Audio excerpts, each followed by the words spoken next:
এই বেড়ার খালি মায়া হয়ে দেহে কইছে তোরেও জব কর্ম তোর মেয়েরও জব কর্ম রবের কাছে বইলা ছেলে লইবি। কিন্তু তার জামাই তো গেছে ব্যবসায়। আল্লাহর কুদরত, আল্লাহ তাআলা তাকে আবার আরেকটা মাইয়া দান করছে।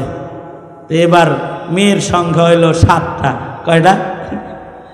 এবার এই বেডি চিন্তা করে আমি মজলুম হইলাম সমস্যা না, কিন্তু আমার সন্তান মজলুম হইলে তোর সমস্যা। আল্লামা ইয়াফেঈ রহমাতুল্লাহি আলাইহি উনি লিখেছেন, এক মা, এ মায়ের খালি মেয়ে বাচ্চা হয়, 5-6টা হইছে, যা বাচ্চা সব মেয়ে বাচ্চা হইছে। কিছু কিছু পুরুষ আছে এগুলো মেয়ে বাচ্চা দেখলে চেতে আছে না, আর এমন মগার মগা বাচ্চা মেয়ে হয় দেখে অনেকে নিজের বিবিরে তালাক পর্যন্ত দেয়। মেয়ে হইল কেহেন তুই তালাক? মেয়ে হইছে এটা কি হের দোষ? ছেলে মেয়ে দেনেওয়ালা কে? জোরে আওয়াজ করে বলেন। ছেলে দেয় কে? মেয়ে দেয় কে? ছেলে দেয় আল্লাহ, মেয়ে দেয় আল্লাহ, তো বেডি কি করব? কিন্তু আশ্চর্য জামাই এটা বউরে বলতেছে, বাচ্চা তো 5-6টা যা হইছে তোর পেট থেকে সব মাইয়া হইছে, এবার যে পেটে বাচ্চা আসছে এইটা যদি আল্লাহর কাছে কয়ে ছেলে তুই না আনস রে, তাইলে তোরেও ছাড়ম না, তোর মেয়েরেও ছাড়বো না, তোরেও জব করবো, তোর মেয়েরও জবাই করবো। মানে এরকম বিদঘুইটা পুরুষ কিছু থাকেই। যেমন জাহিলিয়াতে এমন কিছু বিদঘুইটা পুরুষ ছিল যারা মেয়ে বাচ্চা জন্মগ্রহণ করলে মেয়েকে জিন্দা দাফন করত। এমন বিদঘুইটা যারা, তাদের কেউ কেউ আল্লাহর রসুলের কাছে এসে কালেমা পড়ে মুসলমান হয়ে নিজের বাচ্চা জিন্দা দাফন করার ঘটনা নিজে বর্ণনাও করেছে। এক সাহাবী আল্লাহর রসুলের কাছে এসে বলে, আল্লাহর নবী, আমি তো এত বড় অপরাধী, কালেমা পড়লাম, আমার অপরাধ মহান আল্লাহ মাফ করবে কিনা তা জানি না, কারণ আমি এত বড় অপরাধী যে আমি নিজের হাতে নিজের ওরসের সন্তান দাফনকারী। সাহাবী বলে, ওগো আল্লাহর নবী, 1-2টা সন্তান আমি দাফন করি নাই, বহু সন্তান আমি দাফন করেছি। সর্বশেষ যে কন্যাটাকে আমি দাফন করেছি সে আমাকে ডাকা জানতো, সে আমাকে মা বলে আব্বা বলে ডাকতো, আমার বিবিরে মা বলে ডাকতো, আমার খেদমত করত। কিন্তু আমি কন্যার পিতা, এই অভিশাপ আমি সইতে পারি না, তাই আমি আমার ওই বাচ্চাটাকেও নিজের হাতে দাফন করেছি। জেনতা দাফন করার সময় আমার সন্তান আব্বা বলে বলে আমাকে যে ডাকতেছিল, ওই ডাকের আওয়াজ এখনো যেন আমার কানে বাড়ি খায়। কিন্তু আমি এত পাষাণ যে আমি আমার সন্তানকে জীবন্ত কবরস্থ করেছি। ও আল্লাহর নবী, আমার এই অপরাধ বুঝি মহান আল্লাহ মাফ করবেন না? আল্লাহর রসুল বলেন, আল্লাহ তাআলা তো বান্দাকে সর্বোচ্চ মহব্বত করে, আল্লাহ তাআলা তোমার এটাও মাফ করে দিছে। আল্লাহু আকবার কবীর। এত বড় অপরাধ, নিজের সন্তানকে জীবন্ত দাফন করে কেন? মেয়ের বাবা এই দুঃখে, এ অভিশাপ সইতে পারছে না সে। কিন্তু আল্লাহর রসুল বলেন, মেয়ের বাবারা মেয়ে হওয়া অভিশাপ মনে করো না, এটাকে রহমত মনে করো। মেয়ের বাবা আর আমি রসুল একসাথে জান্নাতে থাকব। মেয়ে হওয়া রহমত। প্রথম সন্তান যদি কারোর মেয়ে হয় এটা রহমত। আমাদেরকে আল্লাহ পাক মোহাব্বত করেন সবচেয়ে বেশি। আমাদেরকে সবচেয়ে বেশি মোহাব্বত করেন কে? আরো জোরে আওয়াজ করে বলেন, সবচেয়ে বেশি মোহাব্বত করেন কে? আল্লাহ। আল্লাহর মোহাব্বত বান্দার জন্য সবচেয়ে বেশি। আর মানুষের ভেতরে মা বাবার মোহাব্বত সন্তানের জন্য সবচেয়ে বেশি। আমাদেরকে সবচেয়ে বেশি মহব্বত করেন আল্লাহ, আর আমাদেরকে মানুষের ভেতরে সবচেয়ে বেশি মহব্বত করেন মা বাবা। সবচেয়ে বেশি মহব্বত করেন কে? কার কার মা বাবা আছে? মা আছে, বাবা আছে। এই যে যাদের মা আছে, বাবা আছে, আপনাদের মা বাবা আপনাকে আমাকে সবচেয়ে বেশি মহব্বত করে। যেমন আমার বাবা নাই, মা আছে। কিছুদিন আগে আমার আব্বাও ছিল, আমার মাও ছিল। আমার জন্য ভালোবাসার দুটি জায়গা ছিল। আমার জন্য ভালোবাসার আল্লাহর কাছে চাওয়ার 4টা হাত ছিল। সেখান থেকে 2টি হাত আল্লাহ তাআলা নিয়ে গেছেন। বিগত কারফিউর সময়, জালেম বিরোধী আন্দোলনের সময় আমার আব্বা জান ইন্তেকাল করেছে। আমার একজন ভালোবাসার মানুষ, যিনি আমাকে সবচেয়ে বেশি ভালোবাসতেন, আমার ভালোবাসার একজন নাই। এরকম এখানে বহু মানুষ আছে যাদের মাও নাই, বাবাও নাই, অথবা মা নাই, অথবা কারোর বাবা নাই। এই যে মা বাবা, এরা হলো আমাদেরকে সবচেয়ে বেশি মহব্বতকারী। সন্তানকে মা বাবার চেয়ে বেশি ভালোবাসার আর কেউ নাই। মানুষকে সবচেয়ে মানুষের ভেতরে বেশি যে ভালোবাসে, সাধারণ মানুষের ভেতরে মা বাবার ভালোবাসা সর্বোচ্চ। এই কারণেই আল্লাহর রাসূল সাল্লাল্লাহু আলাইহি ওয়াসাল্লাম নিজের হককেও মায়ের জন্য ছেড়ে দিয়েছেন। আল্লাহর রাসূলের হক আল্লাহ মার খাতিরে ছেড়ে দিয়েছেন। যেমন ওয়াইসুল কারনী রহমতুল্লাহ আলাইহি, তিনি আল্লাহর রাসূলের কাছে চিঠি লিখেছেন, খবর দিয়েছেন, ওগো আল্লাহর নবী, আমি কালেমা পড়েছি, এখন আমার সবচেয়ে বড় দায়িত্ব হলো আপনার সাথে জিয়ারত করা, আপনার সাক্ষাৎ করা। কারণ কালেমা পড়নেওয়ালা যদি নবীর সাক্ষাৎ করে, তার নাম সাহাবীর দপ্তরে চলে যায়। আল্লাহু আকবার বলেন। 1 সেকেন্ডের জন্য কেউ আল্লাহর রাসূলকে কালিমা পড়ার পরে দেখেছে আল্লাহর নবীর আমনা সামনা হয়েছে, তো আল্লাহ তাআলা তার মর্যাদা বাড়িয়ে দিয়েছেন। সাহাবিয়তের মাকাম তাকে আল্লাহ তাআলা দান করেছেন। সাক্ষাতের বরকতে সে সাহাবী হয়ে গেছে। কিন্তু আল্লাহর রাসূল এক সাহাবীকে, একজন মানুষকে সাহাবী না বানায়া আল্লাহর নবী নির্দেশ করলেন, আমার সাক্ষাৎ করতে হবে না, তুমি তোমার মায়ের খেদমত করো। আল্লাহু আকবার বলেন। অর্থাৎ আল্লাহর রাসূল নিজের সাক্ষাতে ওয়াইসুল কারনীকে আসতে দিচ্ছেন না, আল্লাহর নবী ওয়াইসুল কারনীকে মার খেদমত করতে বলতেছেন। তার মানে হলো নবীজি নিজের হকের উপরে সন্তানের জন্য মায়ের হককে প্রাধান্য দিচ্ছেন। অথচ ঈমান হলো মা বাবার চাইতেও বেশি মহব্বত নবীকে করতে হবে। লা ইউমিনু আহাদুকুম হাত্তা আকুনা আহাব্বা ইলাইহি মিন ওয়ালিদিহি ওয়া ওয়ালাদিহি ওয়ান নাসি আজমাইন। তারপরেও আল্লাহর রাসূল মায়ের হক আদায়ের বিষয়টা গুরুত্ব দিচ্ছেন। কারণ কি?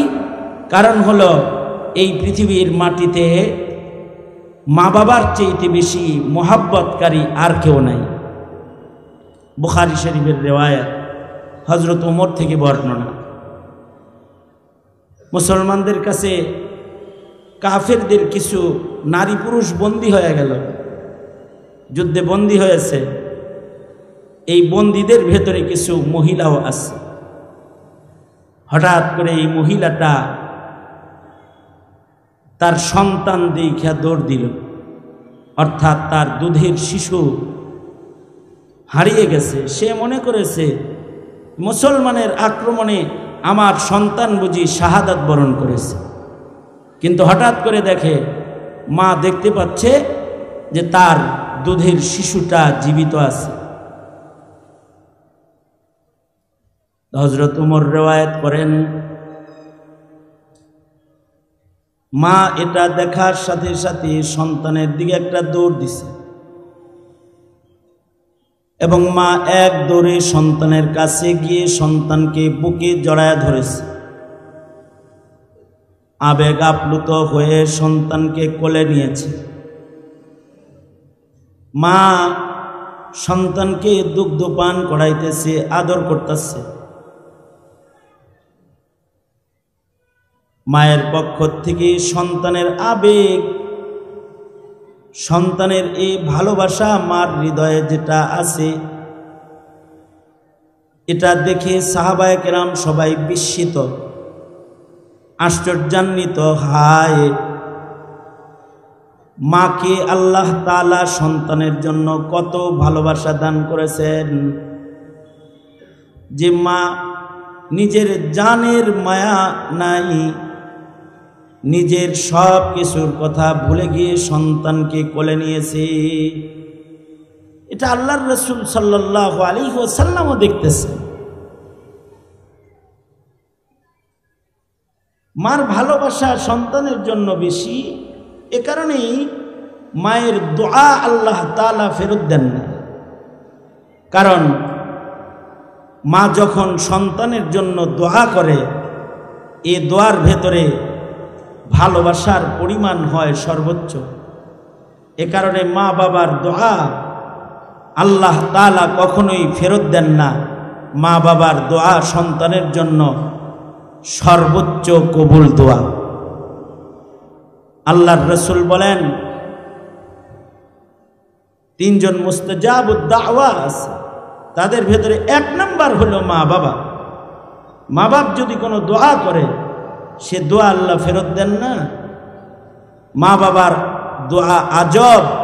মা বাপ যদি অসম্ভব কিছু চায়, মা বাবার দোয়ায় আল্লাহ তাআলা অসম্ভবকেও সম্ভব করে দেয়। যেমন ইমাম বুখারী রহমতুল্লাহি আলাইহি, ওনার দুনো চক্ষু অন্ধ, কিন্তু ইমাম বুখারীর মা দোয়া করতেছে, আয় আল্লাহ, আয় রব্বুল আলামিন,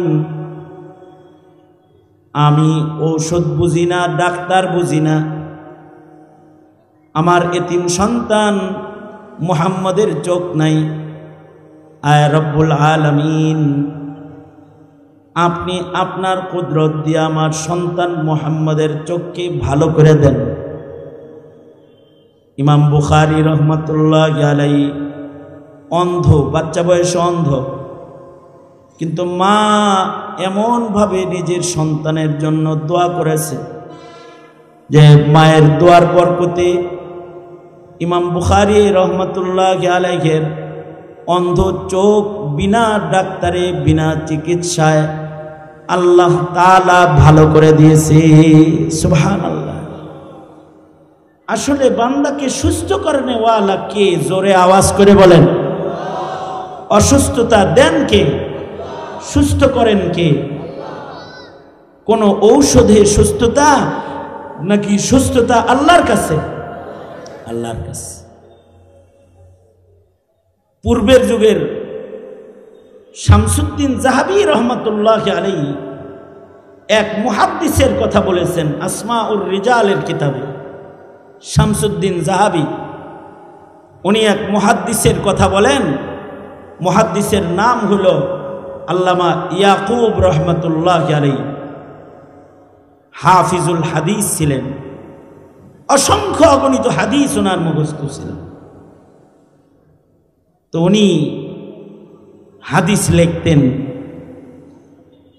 আমাদের মুরব্বীরা আমাদের উপরে ইহসান করেছেন যে তারা তাদের সিনার ইলমকে কাগজে লিখে গেছেন। যদি তারা তাদের সিনার ইলমকে কাগজে লিখে না যেতেন, তাহলে আমরা হাদিসও পাইতাম না, কোরআনও পাইতাম না। আমাদের মুরব্বীরা শুধু কোরআন লেখেন নাই, হাদিসও লিখেছেন। এমন এক যুগে ওনারা লেখালেখি করেছেন যেই যুগে না বাতির ইন্তেজাম ছিল, না কাগজের ব্যবস্থা ছিল, না কালির ব্যবস্থা ছিল। আর কলমের আয়োজন হলো বাঁশের কলম, এটা দিয়ে লিখতে হইতো, বাঁশের কলম দিয়ে লিখতেছে। টাইপিং ব্যবস্থা নাই, বল পেন নাই, কালিওয়ালা কলম নাই, বাঁশের কলম দোয়াতের ভেতরে চুবায়া তারপরে উঠায়া উঠায়া লিখতে হইতো। ইয়াকুব রহমতুল্লাহ আলাইহি উনি চিন্তা করলেন, শুধু দিনের আলোয় লিখলে আমি আমার বুকের ইলমকে লিখে শেষ করতে পারবো না। তাহলে কি করা যায়? রাতের বেলায়ও লিখি, তাহলে দিনে রাত্রে লিখলে পরে কিতাবটা বড় হবে। তো রাতের বেলায় যে উনি লিখবেন, দারিদ্রতা এত যে বাতি জ্বালানোর মতো তেল নাই, বাতি জ্বালানোর তেল নাই, যা জ্বালিয়ে তিনি হাদিস লিখবেন, বাতি নাই, চাঁদের আলোয় বসে বসে লিখতেন। ইমামে বুখারী রহমতুল্লাহ আলাইহি একটা কিতাব লিখেছেন চাঁদের আলোয় বসে বসে। আল্লাহু আকবার। কারণ ইমাম বুখারীর চোখ তো মায়ের দোয়ার চোখ, এটা দিনে যেমন দেখত রাত্রে ওই রকমই দেখত। চাঁদের আলোয় উনি স্পষ্ট দেখতেন, চশমা লাগতো না। কারণ ইমামে বুখারী রহমতুল্লাহ আলাইহির এই চোখ সাধারণ চক্ষু নয়, এটা মায়ের দোয়ার চোখ। রাতের বেলায় ওই রকম দেখতেন। এ কারণে একটা কিতাব উনি শুধু চাঁদের আলোয় বসে বসে লিখেছেন, পুরা কিতাবটাই ইমাম বুখারী। এই মুহাদ্দিস ইয়াকুব রহমতুল্লাহ আলাইহি চাঁদের আলোয় লিখতেন, কারণ বাতি নাই, বাতি রোশনি জ্বালাইবার মতো তেলের টাকা ওনাদের নাই, দারিদ্রতা এত বেশি। শামসুদ্দিন যাহাবী রহমাতুল্লাহ আলাইহি লেখেন, রাতের বেলায় তিনি যখন লিখছেন চাঁদের আলোয় স্পষ্ট দেখা যায় না, চোখের উপরে ওনার চাপ পড়ে যায়, খুব কষ্ট করে চোখে তাকায়া দেখে দেখে কাগজে লেখেন। চোখের উপরে যখন খুব বেশি প্রেসার দিয়ে লিখতেছেন, এক পর্যায়ে এই লেখালেখি করার সময় আল্লামা ইয়াকুব, হাফেজ ইয়াকুব রহমতুল্লাহ আলাইহি চোখে অতিরিক্ত প্রেসার পড়ার কারণে হঠাৎ করে চোখ থেকে পানি বের হয়ে যায়, চোখ ফেটে পানি বের হয়ে যায়, এবং লেখালেখি করা অবস্থায় ওনার দুইটা চক্ষু পানি বের হয়ে অন্ধ হয়ে যায়। অতিরিক্ত প্রেসার দিয়ে লেখার কারণে চোখের রোশনি চলে যায়। কিন্তু চোখ তো রোশনি হারায় গেছে, চোখের আলো তো চলে গেছে। কিন্তু ইয়াকুব রহমতুল্লাহ আলাইহি শামসুদ্দিন যাহাবী বলেন, তিনি চোখের রোশনি চলে গেলেও নিরাশ হন নাই। তিনি আল্লাহর কাছে হাত তুলে বললেন, আয় আল্লাহ, আপনার নবীর হাদিস লেখার স্বার্থে আপনি আমার অন্ধ চক্ষুটা যদি ভালো না করেন, উম্মতের কাছে নবীর হাদিস আমি পৌঁছাইতে পারব। ইয়াকুব রহমতুল্লাহ আলাইহি দোয়া শুরু করলেন, আয় রব্বুল আলামিন, আপনি যদি আমার চোখকে ভালো না করেন, তাহলে আমি আপনার হাবিবের হাদিস, আপনার হাবিবের উম্মতের কাছে আমি পৌঁছাইতে অক্ষম। আয় আল্লাহ, মেহেরবানি করে আপনার বন্ধুর হাদিস আপনার বন্ধুর উম্মতের কাছে পৌঁছানোর স্বার্থে আপনি আমার অন্ধ চক্ষুকে ভালো করে দেন। শামসুদ্দিন যাহাবী বলেন, একটা ক্যাপসুল লাগে নাই, একটা ট্যাবলেট লাগে নাই, যখনই দোয়া করছে, দোয়ায় এত পাওয়ার, আল্লাহর সাথে দোয়ার মাধ্যমে মুহাদ্দিসের এত খাতির, যখনই দোয়া করেছে সাথে সাথে দোয়ার মাধ্যমে অন্ধ চোখ আবার ভালো হয়ে গেছে। মৃত্যু পর্যন্ত রাতের বেলায় ওনার চলতেও কখনো আর টর্চ বাতির দরকার হতো না। এইরকম চোখ আল্লাহ দোয়ার বরকতে দান করেছে। সেম ইমাম বুখারী রহমতুল্লাহ আলাইহি, ওনাকেও আল্লাহ তাআলা মায়ের দোয়ায় আজব চক্ষু দান করেছেন। মা দোয়া করলে মহান আল্লাহ ফেরত দেন না।